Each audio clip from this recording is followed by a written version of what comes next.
It is, it's very serious.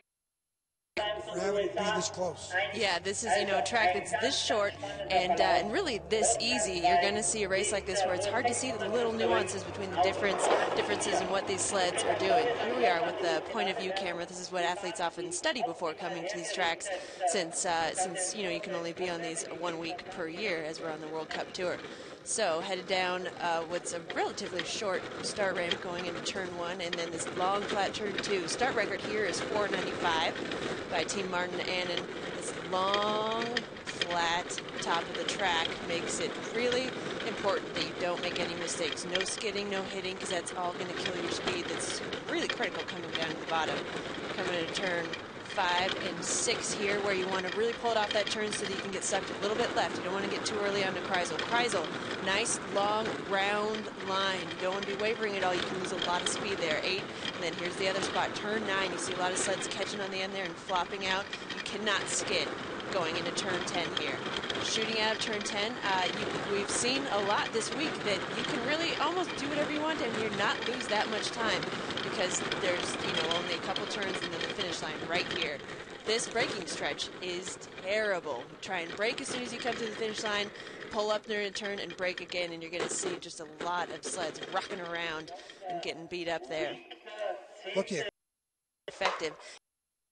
It's like a golfer. He wants to post the best score, get in the clubhouse.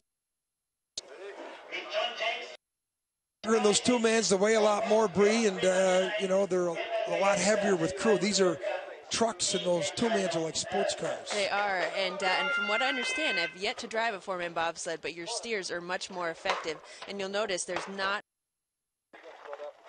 I imagine it's tougher to... Romania. Definitely a fake smile. He looks like he's hurting.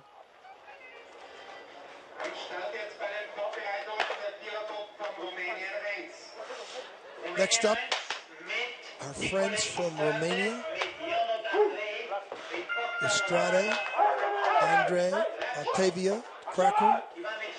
N.Istrate, Nicola has been driving for about 7-8 years, got 2 Olympics under his belt. Romanians, as I keep telling you, Bree, they used to be one of the top powers in the sport in the 30s. There's a couple guys walking around, a couple FIBT officials and people that have been to that track that used to be up in the mountains of Siani. It was a short 1,200-meter natural track, not built anymore.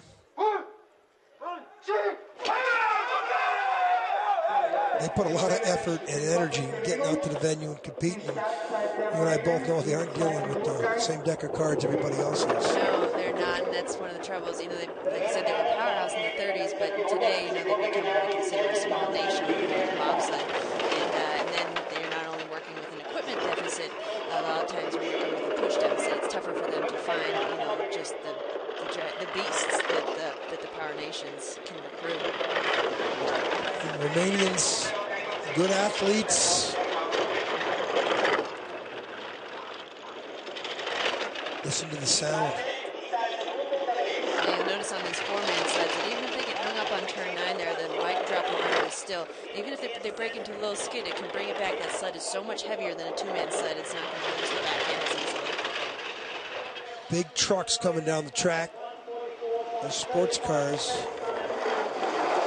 Tough to get those sports cars in trouble, or those four-mans in trouble, but when they do, and the British exit the leader's box, Romanians take over that space. Boy, with a lot of sleds, Breed have not stopped. They've gone way up there on that rubber. Yeah, onto that rubber, and you are hoping, these runners, I'm not sure people understand that they can be, around 2,000, 3,000, 5,000 euro. A set, and a four-man runner is going to be even more expensive. And so to have, your personal set of runners, a lot of these drivers, we're all purchasing them ourselves. And so to have it go up on not ice on that rubber is really, really anxiety-causing as a driver. Well, here is a disappointing performance from a team.